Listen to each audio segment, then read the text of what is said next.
So welcome and thank you for tuning in to our Monday night drop-in meditation class brought to you by Zoom and the internet. My name is Sudhika and I've been ordained for just about 20 years now and teaching meditation on and off for the last, for about 20 years. And this evening we're going to be looking at, we're going to be following our series on the 4 Brahma Viharas. I'll say a little bit more about that in a minute. And we'll be looking particularly at the spiritual quality, the very beautiful spiritual quality of upeksha or equanimity. So the way the evening will go is we'll do a short meditation just to enable us to arrive and tune into our experience. And then I'll say a bit about upeksha. I'll introduce upeksha in the context of the other Brahma Viharas, the whole Brahma Vihara teaching.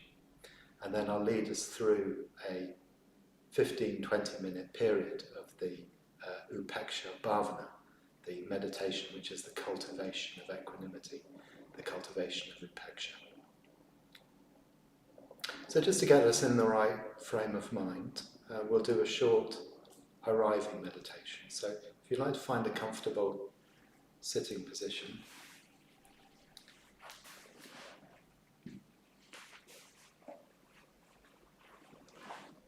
closing your eyes, tuning into your physical bodily experience.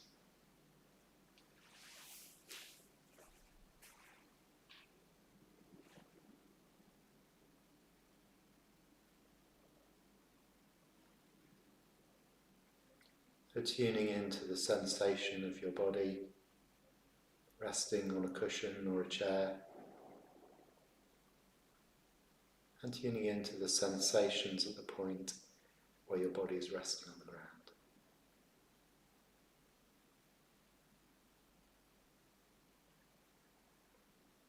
Having a sense of your body firmly grounded, supported by the floor,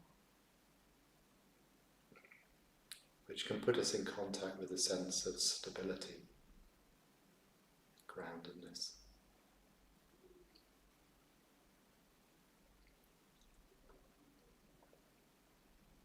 And feel your pelvis being drawn by gravity into the cushion or into the chair, and feel the crown of your head as if it's being drawn up towards the ceiling, drawn up into the sky, and tucking your chin slightly in so the back of your neck can lengthen and relax.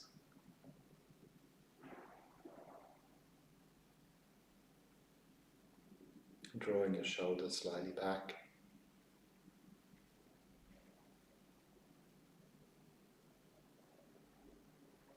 And tuning in particularly to the movement of your breathing in the front of your body. Feeling your chest rising and falling. Feeling your abdomen drawing in and pushing out.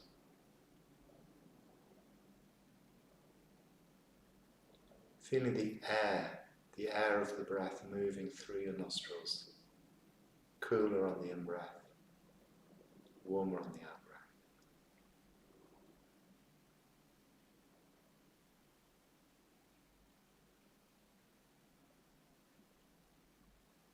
And we can allow this gentle sensation of the movement of the breath to draw the focus of our attention out of our thoughts, out of our racing mind, back into our bodies, back into our felt experience in the present moment.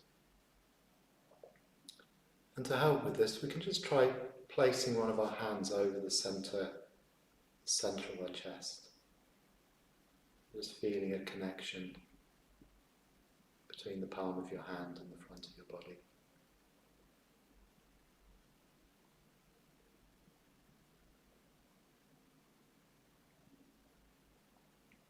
Feeling the rising of your chest, pressing against the palm of your hand.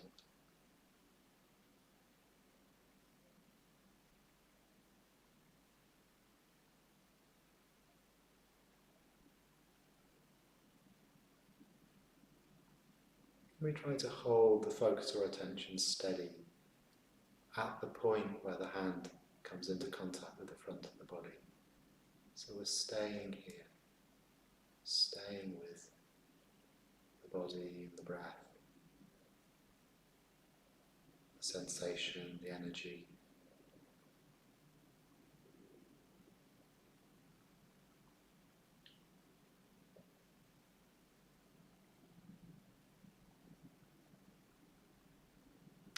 And we can breathe into that space in the centre of the chest with a sense of coming back to ourselves, coming back to our centre. It may be that our minds have been having to engage with a lot of external situations during the day, a lot of complication, perhaps a lot of difficulty. And in this moment we can choose to unhook the focus of our attention from those outer concerns and draw the focus back inside, coming back to our sense of ourselves, coming back to our centre.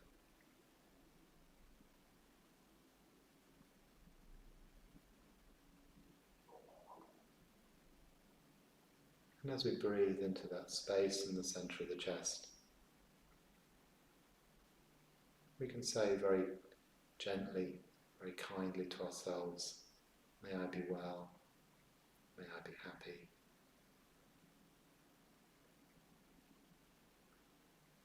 May I be free from stress and difficulty. May I connect with a sense of contentment and fulfillment in my life.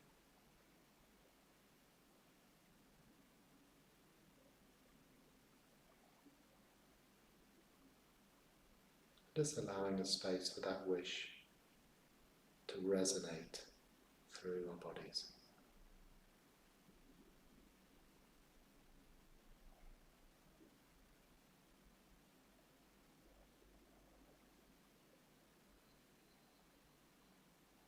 Now placing your hand back in your lap.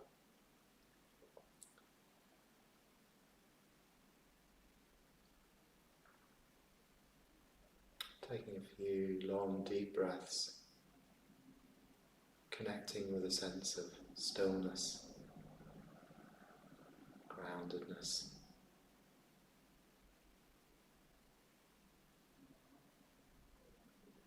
And I'll ring the bell, and we can open our eyes again.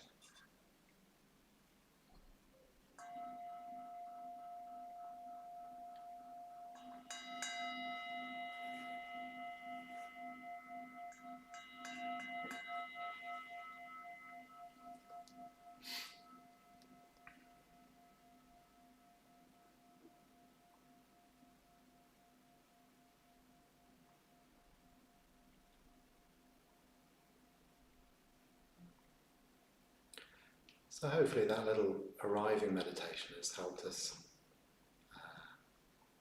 just connect back in with our own experience, and also to sort of connect back in with a sense of our own centre, you could say our own heart centre, our own, you could say, the underlying emotionality behind our experience. And this is very much the area that we're working in when we're exploring these qualities of the 4 Brahma Viharas. So these are, the 4 Brahma Viharas are 4 mental, emotional, spiritual states that were taught by the Buddha. And in a way you could say that they're a guide, a sort of map for remaining positive, remaining in contact with the enlightened qualities of wisdom and compassion in all the various different situations in our lives. And in particular this evening we're looking at this very beautiful quality of equanimity. And you could say that equanimity, or upeksha, is in a sense the fruition of all the Brahma Viharas. It's the 4 Brahma Viharas, as it were, taken to their sort of ultimate. And also you could say that the quality of upeksha, of equanimity, is metta combined with wisdom, combined or seen through the filter of the Buddhist understanding of happiness and suffering, the fluctuation of happiness and suffering in our lives.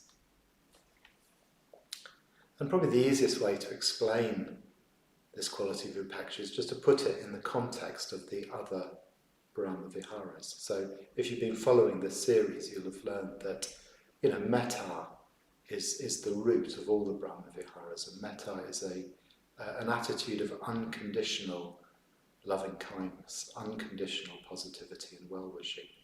In other words, it's the ability to respond with kindness and well-wishing even when we're not getting anything back. It's not conditional in the sense of we give loving kindness to people that we like and not to people we dislike, or we respond kindly to situations that are helpful to us or unhelpful. No, metta's got this unconditional quality of just responding positively, whatever we're confronted with in our lives. And then the second Brahma Vihara is known as karuna, or compassion. And it's traditionally said that this quality of karuna, or compassion, is what manifests when we have metta, and that metta comes into contact with a person or another living being who's suffering. So metta, when it comes into contact with suffering, manifests as compassion, as the desire, the heartfelt desire to relieve that suffering, to respond creatively to that suffering. And then sympathetic joy, or mudita, is the quality which manifests when loving kindness comes into contact with the good qualities or success or happiness of others. So mudita is said to be the antidote to envy and jealousy. So when we witness another person enjoying life, having success, demonstrating positive qualities, rather than allowing that to let us feel diminished in some way, we respond with positivity, with warmth, with rejoicing. So we rejoice in the good qualities and the good fortune of others. And this is, again, a very beautiful, very spiritual quality, and one that I'm sure all of us could develop more of. And then the fourth Brahma Vihara, the quality of upeksha, you could say is metta in relation to the fluctuation of suffering and joy in our lives. So if we were to examine our experience day by day, we'd notice that in the course of even just an hour, the quality of our experience can fluctuate a lot. We may, if we work in an office, we may go into the office and somebody says something a little bit unkind to us. And, for the next few minutes, we're feeling a bit down. And then perhaps somebody says something kind to us, or we see something that we enjoy or that stimulates us in some way, and our mood will just lift again. So if we examine our experience, it's not that, sometimes we're happy all the time, or other times we're unhappy all the time. Nearly always our experience, when we look closely at it, is this sort of fluctuation, a sort of oscillation between happiness and suffering arising and passing away in dependence on different stimuluses, on different conditions.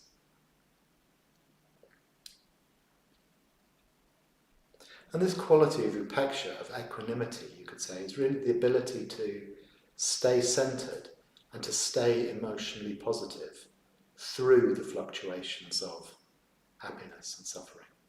So usually we respond to suffering with aversion.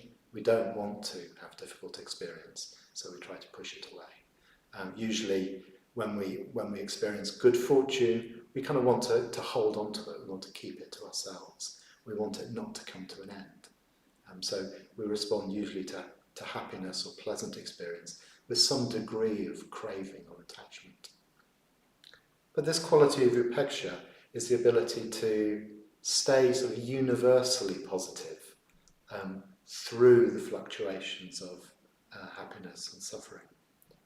And so in a way, just saying that, it gives us a sense that actually the quality of upeksha is the quality of quite a highly developed person, quite a highly developed human being. It's quite a tall order to practice upeksha all the time.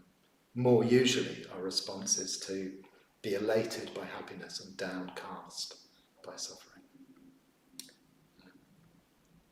And an important thing to say about upeksha is it's very different to indifference. So, if we don't want to be thrown around by elated by happiness and downcast by suffering, one response would be to just take an attitude of not caring about the whole thing, to be sort of emotionally dead in relation to our experience. And in a way, that's one of the opposites, you could say, of equanimity. Equanimity is very emotionally alive, very responsive, very bright, very positive, very full of energy. But it's also got this quality of being kind of unshakable, unperturbable, not thrown off by the transition between happiness and suffering.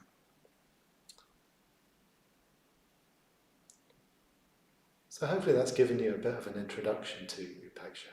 And I should say that if you have any questions at any point in this broadcast, in this class, if any questions occur to you, then you're welcome to put them in the chat box, and then towards the end we'll see if any questions have appeared, and I'll try and address them.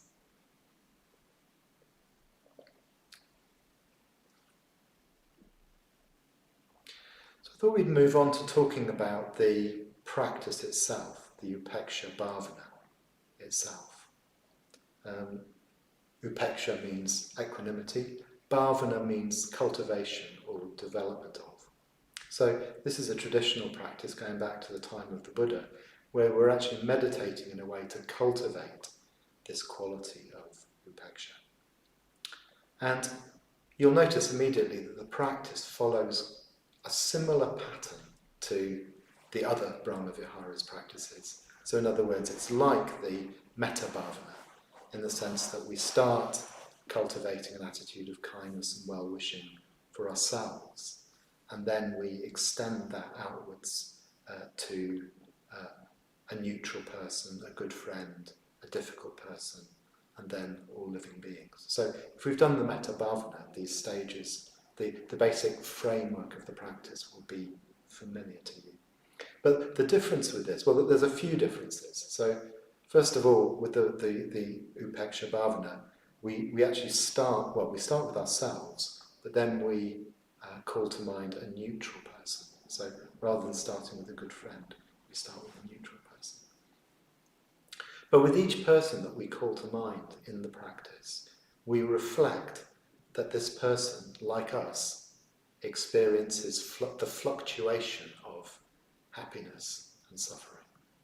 So we start off cultivating loving kindness for ourselves, and then we call to mind this neutral person, so somebody we don't know very well, but we're familiar with, we recognise them, but we don't know them very well.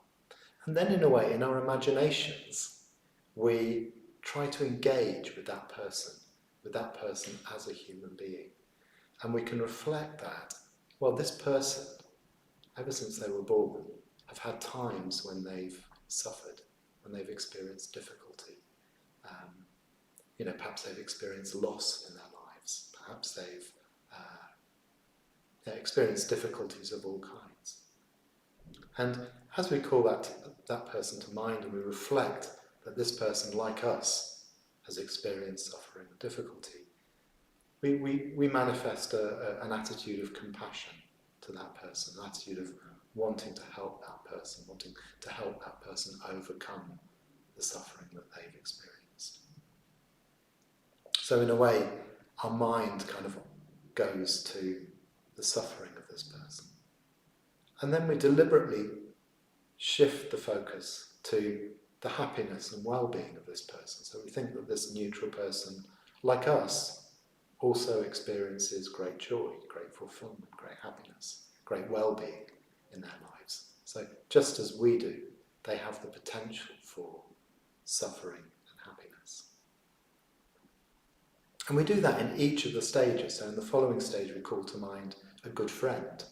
And maybe with this person that we know, we can think of situations where this person has experienced suffering.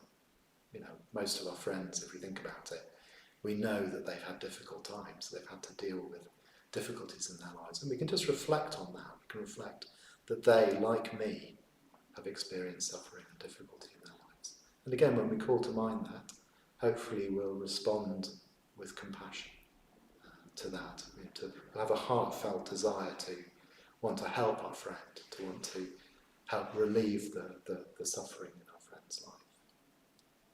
And then we oscillate back to imagining our friend being happy. We've probably witnessed our friend perhaps on their birthday, or particularly, you know, perhaps our friend's had some success, or we can just imagine our friend being in a beautiful place that we know that they love, and we can try and rejoice in their good fortune, in their happiness and well-being. So all the way through the practice, we're sort of oscillating between happiness and suffering.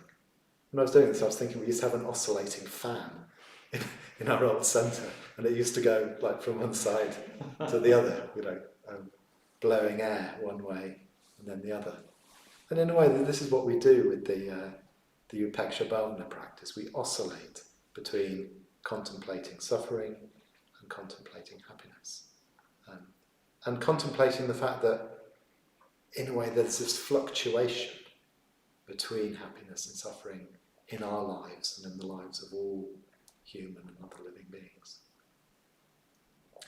And as we do that, something very marvellous starts to happen, which is that out of this fluctuation, out of these almost sort of contrasting reflections, something new kind of emerges, almost, you know, in the middle of that fluctuation, which is this quality of upeksha, this quality of equanimity. So as we move our attention between happiness and suffering, this quality of upeksha starts to emerge quite naturally. And the quality of upeksha, I would say, is a very, very sort of positive, very bright, very warm mental state, but also deeply peaceful, deeply balanced. So, in a way, comparing it with the other Brahma Viharas, it's got this tremendous quality of peacefulness and stillness and serenity that starts to emerge through contemplating the alternation of happiness and suffering. You could say another aspect of upeksha is it sort of opens us up to a much bigger perspective on our lives and on the lives of all other living beings. We start to see that, you know, no, we're all part of this same universe. We're all part of this same reality, and that the nature of this reality is neither completely happiness or completely suffering, but this sort of complex movement between the two, or sort of fluctuation between the two. So this is what we're looking for. We're looking for a quality of peacefulness, serenity, but that at the same time is very warm and very full of love.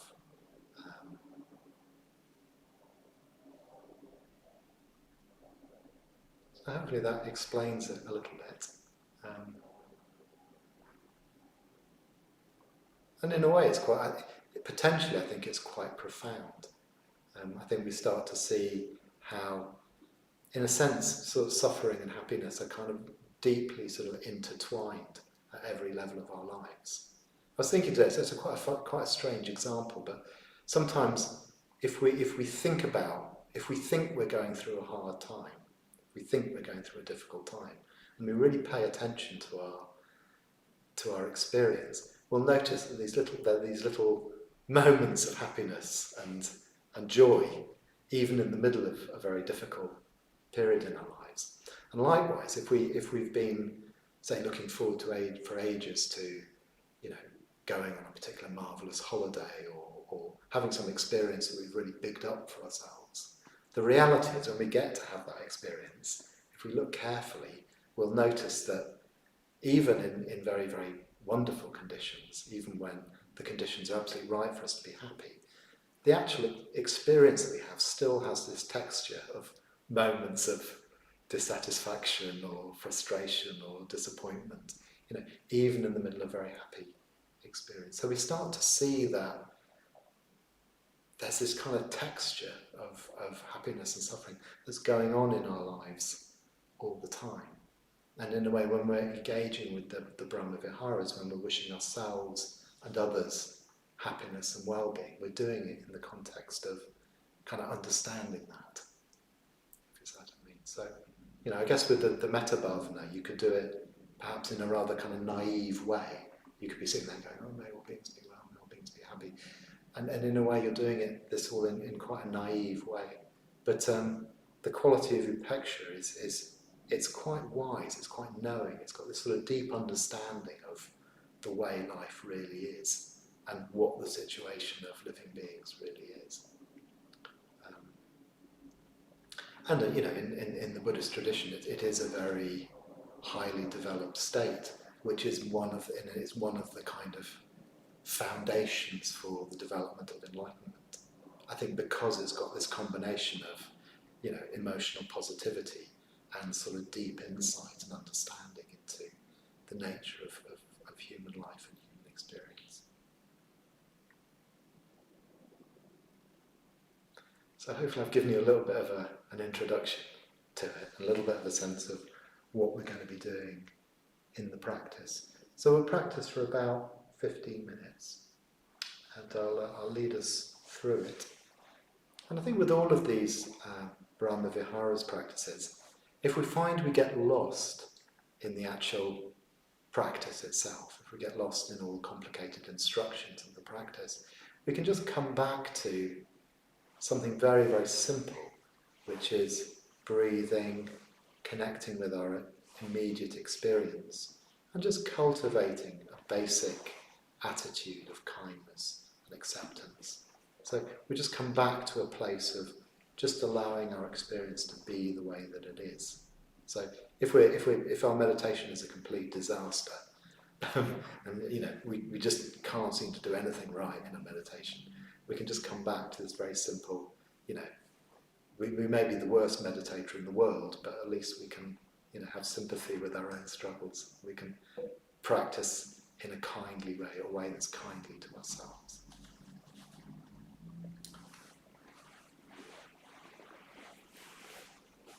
So finding a comfortable sitting position, and again, connecting in with our contact with the ground.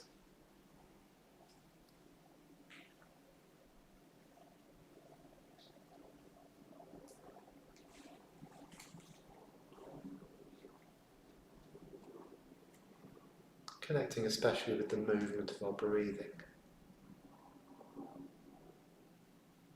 And allowing the breath to bring us back into our bodies and connect us to this underlying emotionality of our experience. What are we feeling right now? Just relaxing, allowing ourselves to feel whatever happens to be going on at this moment. And bringing to it an attitude of kindness, allowing, letting be.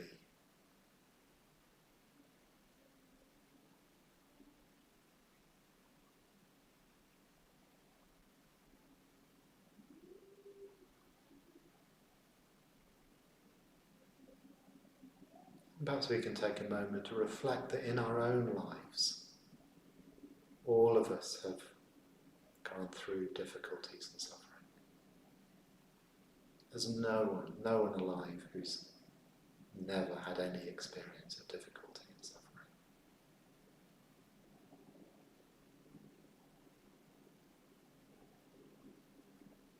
And when we think about ourselves and our own lives and the difficulties that we've had to go through, we can bring an attitude of kindness and well-wishing for ourselves.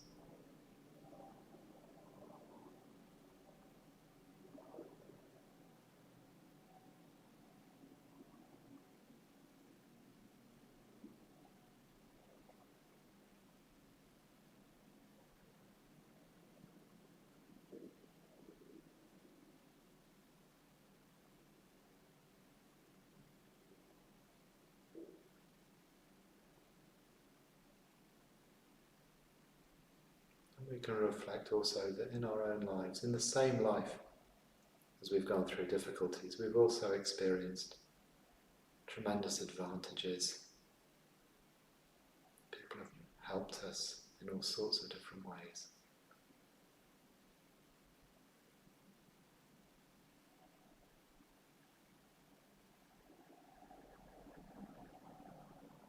All of us have experienced happiness, contentment, love.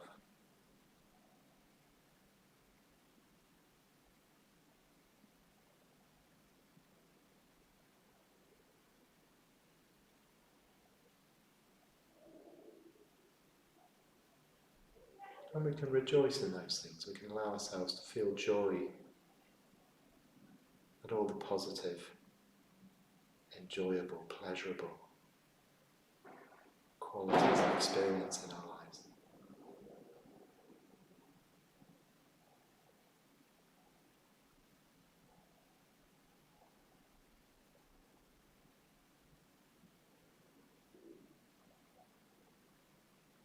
So reflecting that we've known suffering and difficulty at times,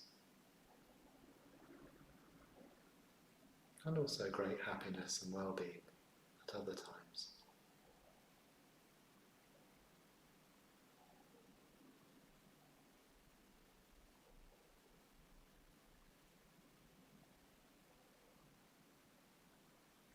We can cultivate a loving kindness that includes both of those, that's bigger than both of those.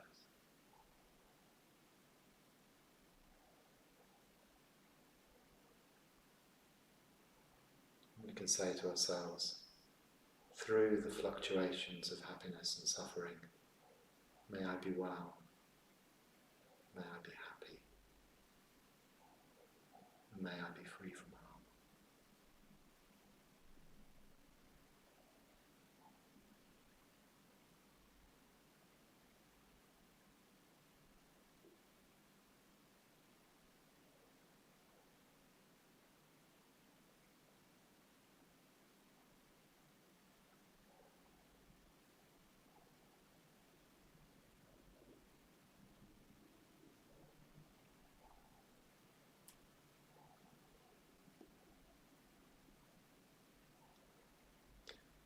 And then we call to mind a neutral person, somebody we see in the course of our lives, but we don't have much of their backstory, we don't know them very well.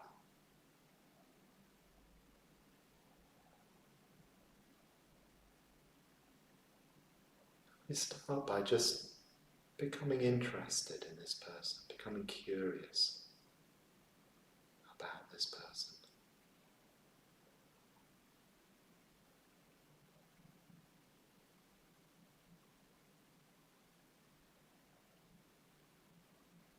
And we can reflect, this person, although they may be neutral to me,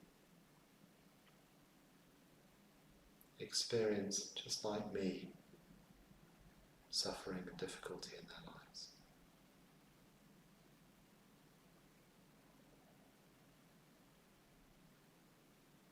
They experience having things that they don't want, not having things that they want, losing people and things that are dear to them.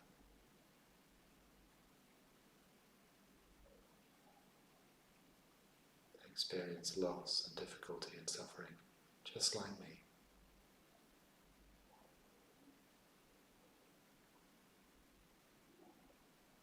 We allow our hearts to open to them.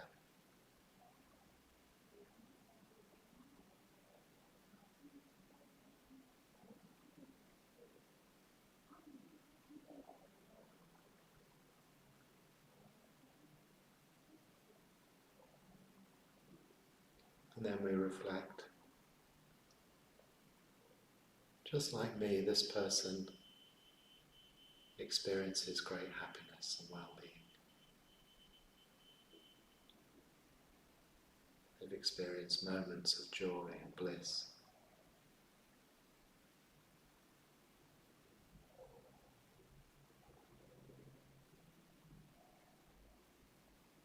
Like me, they experience the elation of getting things that they've longed for a long time.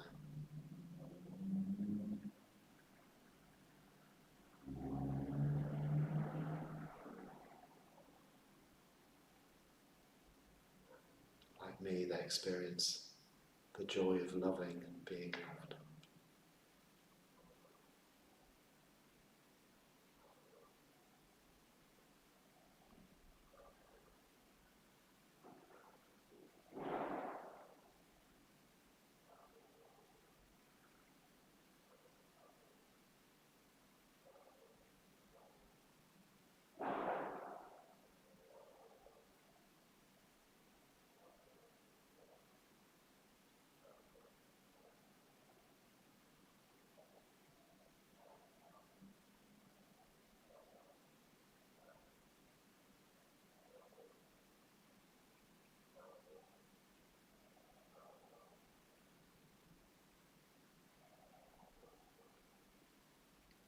And aware that this person experiences both suffering and happiness, we hold them in our minds with an attitude of love and kindness that is bigger than both, that contains both suffering and happiness,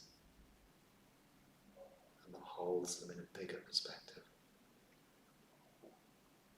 And from this bigger perspective, we say, may you be well, may you be happy, may you be free from suffering and harm, may you find fulfillment in your life.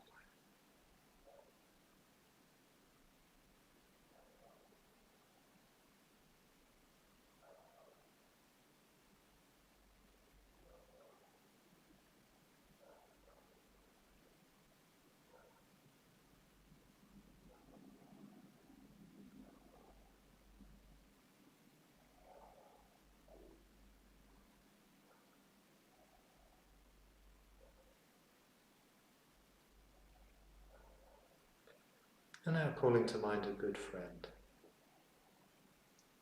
I'm just picturing this good friend in your mind.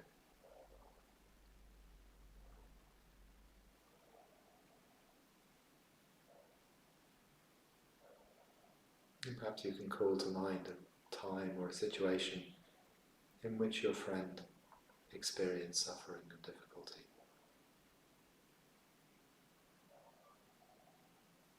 And you can open your heart to them,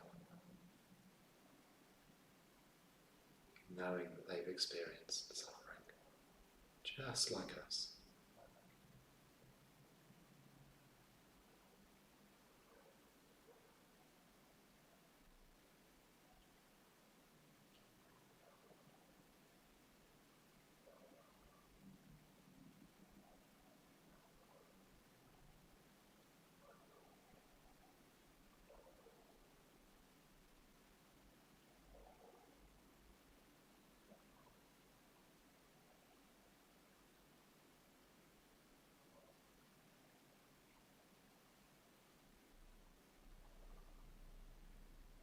And then remembering or imagining a time when our friend experienced great happiness. We can perhaps picture them in a place that we know they particularly love, or doing something, or being with somebody you know brings them happiness, fulfillment. We open our hearts with a sense of really rejoicing in this happiness of our friend.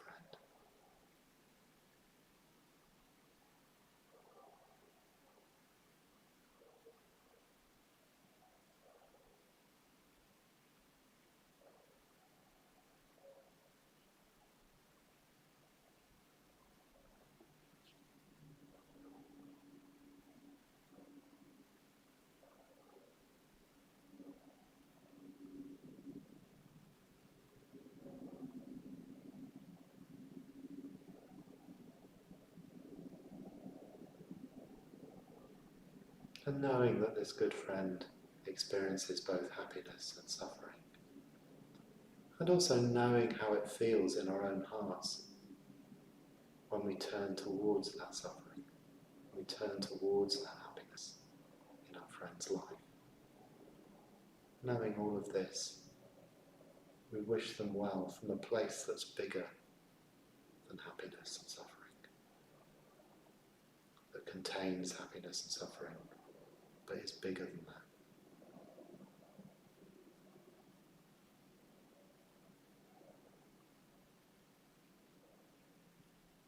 And we say, may you be well, may you be happy, may you be free from harm, may you find fulfillment in your life.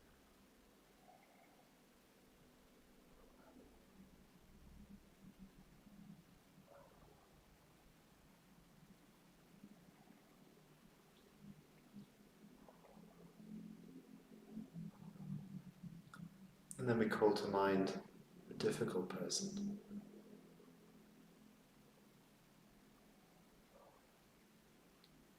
Here again, we may need to make an effort to engage in our imagination with this person, even if they're somebody we find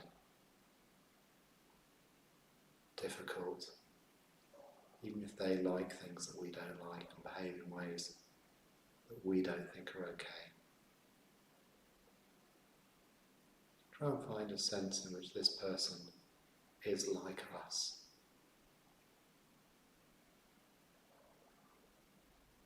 It's a human being with the same basic likes and dislikes, wishes as we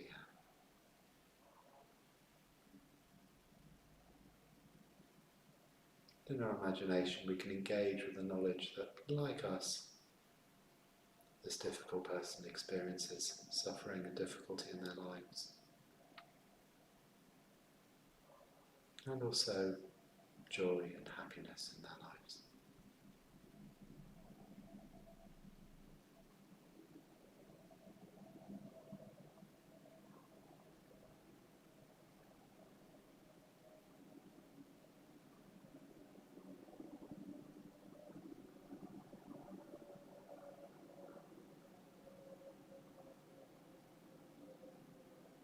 Again, we can hold them in our minds and wish them well from this place which can hold both their suffering and their joy and happiness, and perhaps also hold our usual negativity towards them, our usual dislike of them. Can hold all of that in a space that's bigger than all of that. Bigger than happiness and suffering, bigger than like and dislike. This place of equanimity that contains the whole range of possibility of human experience, the whole range of possibility of living beings' experience. From that place, we can wish them well. We can say, may you be well, may you be happy, may you be free from harm and difficulty.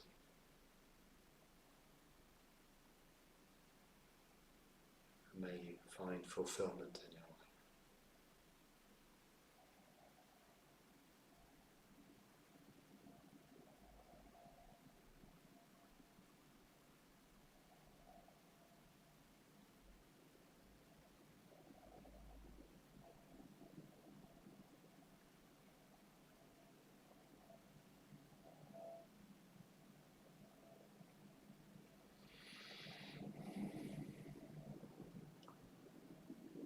And we can just come back to ourselves for a moment.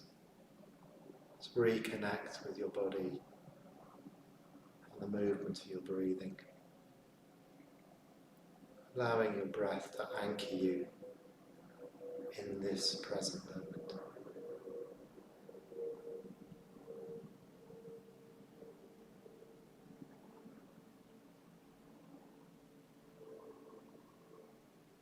And we can reflect that at this very present moment,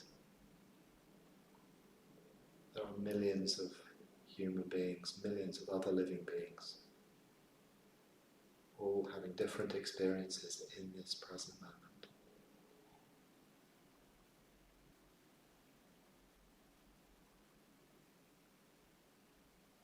just as our life contains both happiness and suffering, this experience of living beings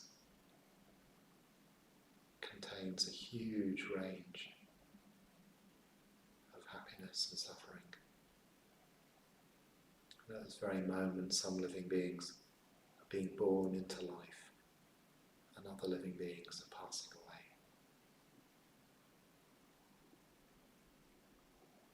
Some living beings are experiencing joy and bliss, fulfillment, all their dreams coming true. And other living beings, of course, experiencing tremendous suffering of different kinds.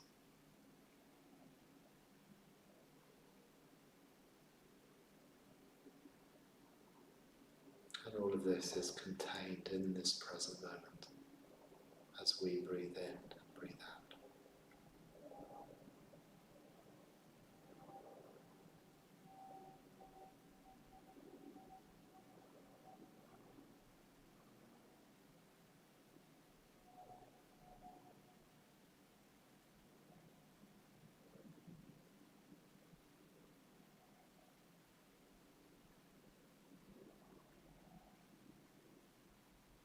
We can wish all living beings well from this bigger space that can hold the happiness and suffering of all living beings whatsoever,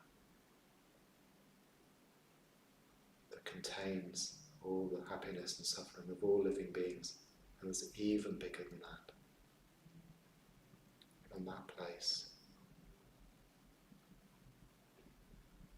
we can say, breathing into our hearts, opening our hearts, we can say, may all living beings be well.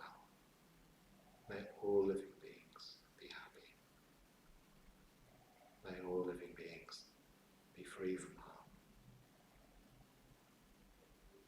May all living beings abide in equanimity, free from attachment and aversion of all kinds.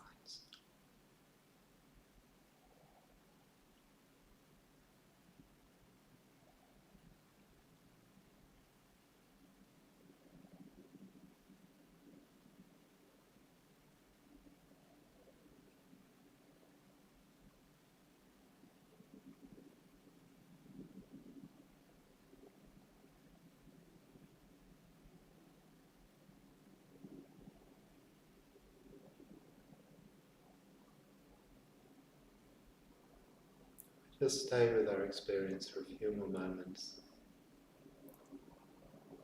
connecting with this deep peace, this quality of equanimity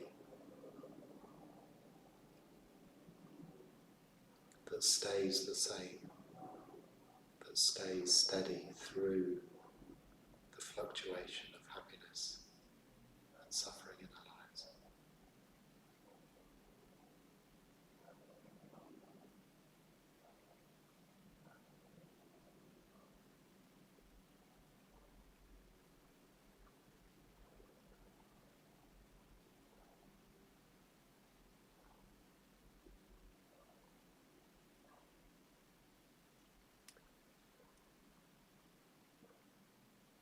Now when we're ready, we'll bring this practice of meditation to an end.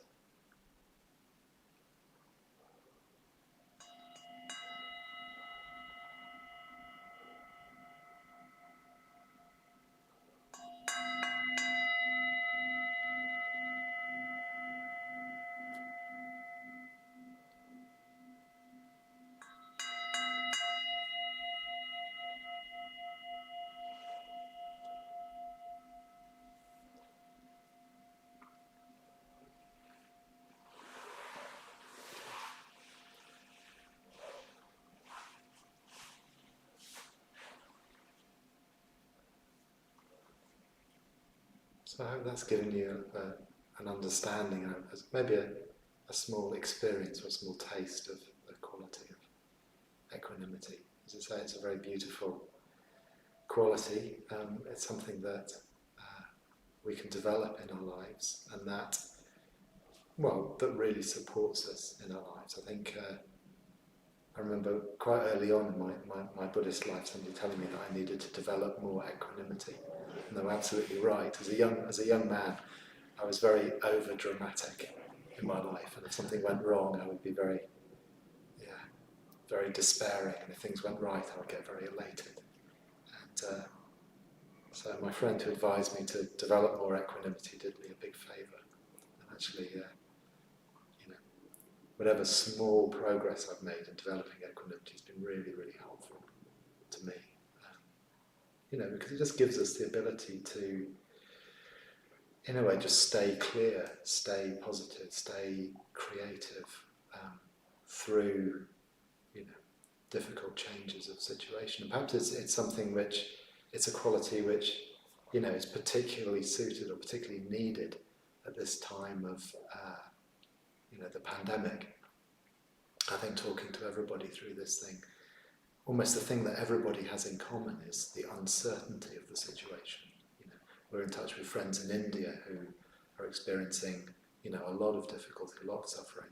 And, by contrast, I think of my own life as being actually relatively easy through this pandemic. I've had to limit what I can do a bit, but actually I haven't suffered very much at all.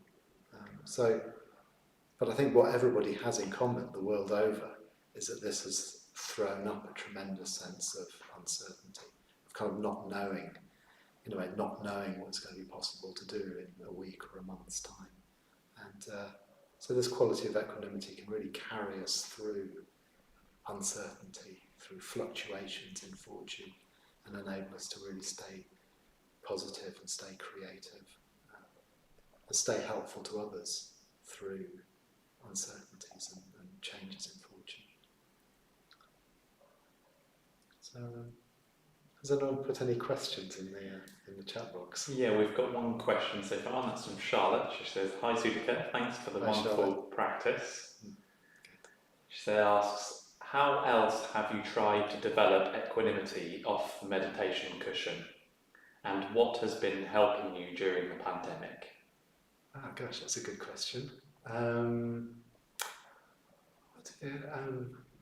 Because I'd have to just talk very, very sort of personally. I mean, one of the things I've been doing, I work obviously during the day. I spend a lot of time on my computer, and one of the things I've noticed about being online a lot is that you can kind of lose contact a bit with your physical, emotional experience. So I noticed if I had a lot of Zoom calls, a lot of emails, I can get a bit kind of alienated from my experience. And then when I come away from it, I can be a bit reactive and a bit sort of clumsy in the way that I'm relating to people. So one of the things I found really helpful is to do things that break up the time that I spend looking on my computer, doing stuff online. And one of the main things in my life, I've got a dog, so I go out and walk my dog once or twice a day. And there's something very, very grounding about walking a dog, because the dogs don't really care about, whether my meeting at work has gone well, or, whether the funding proposal I'm putting in has been successful or not. The dog just, enjoys walking around the park. So, walking the dog is just a very simple way of stripping my experience back to being a little bit more in touch with nature, being more in touch with my body, being with the dog. So I found that helpful, useful. I think all of those things that we do for recreation can be ways of helping us to develop equanimity.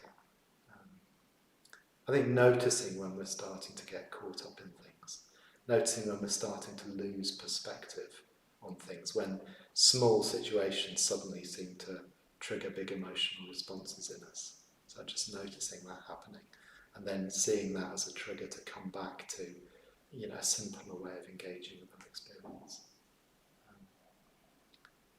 So I guess you could say that equanimity is kind of contained in mindfulness. I think if we were really mindful all the time, just the mindfulness itself would bring us a kind of emotional tone of equanimity, because in a way we wouldn't be sticking with what we got caught up with, we'd just be open and dealing with the next experience as it was coming along.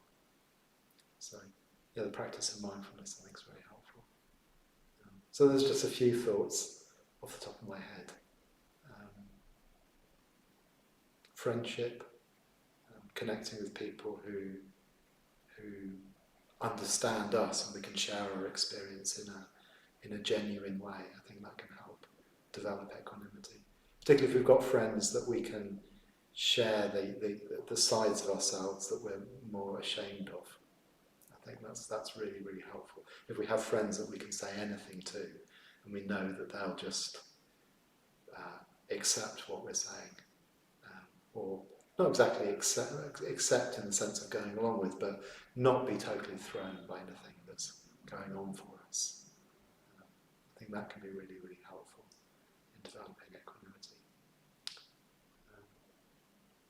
So hopefully there's a few ideas there that are helpful. Charlotte says thank you. Alright, good. There's no other questions at the moment. Okay. Maybe some more come through, but I think that'll probably be it. Okay. Questions.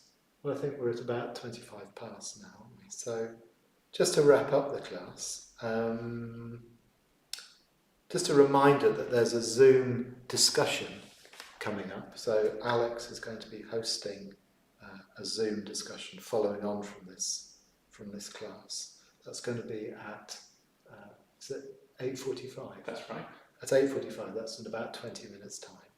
And Adam's going to post a link to that in the chat box. So if you'd like to join in with that discussion, then just click on that link and join in. And the other thing is, of course, this is always there, isn't it, when we have classes, is the dana thing. So if you've enjoyed this class, if you feel like you've benefited from this class, then we do invite you to make a donation to cover the costs of running the class. I think we rent this space out, and we've got all this equipment that we need to transmit the teaching. So if you can afford to give £10 waged or £5 unwaged, that would be really helpful for us. And I think Adam is going to project a magical thermometer. The Blue Peter thermometer is going to appear any moment. And our October goal apparently is £2,000, and we've got to 1,541. So anything that you can give us will help us reach that target of £2,000 for the month. And finally, I'd like to thank people who've given recently to support the class, particularly Laura, Trey, Joe and Adrian. So thank you very much for your donations and support. So I think that's it. I hope you've enjoyed this evening. I hope you've benefited from the practices. These Brahma Viharas practices are really wonderful, and I'd really encourage anybody to practice them regularly over a long period of time. I think with all of these metta-based practices, it can often feel like a struggle when we're doing the practice, and we can sometimes feel like we're not getting anywhere with it, or the practice isn't going particularly well. But in my experience, I think whenever we've been able to work in this practice sincerely, it always has an effect. Even if we don't feel the practice is going very well at the time, it's as though we're still, putting little weights, little pebbles into the kind of scale of positivity in the scales inside our mind. And, that starts to weight that balance down in a more positive direction over time. And I think if you can do these practices over a long period of time, do them quite regularly, do them quite sincerely, then they do bring about a real shift in our emotional centre of gravity. And we'll find ourselves responding in ways to situations that actually surprise ourselves. We'll think, gosh, a year ago that would have really thrown me, or that would have really annoyed me, that thing that happened. And actually now I'm responding to it quite creatively, quite helpfully. I feel quite unshaken by situations that would have really thrown me a little while ago. And that's really the fruition of these practices, over a long period of time. Sometimes our practice is good, sometimes our practice is bad, but what we're trying to do is to mould and shape the whole way that we're responding to our experience moment by moment. And eventually we'll reach a point where we are just engaging with our lives in a much more creative and enjoyable and positive way. So, I'd really encourage you to work with these practices. I think they really work. So, thank you very much.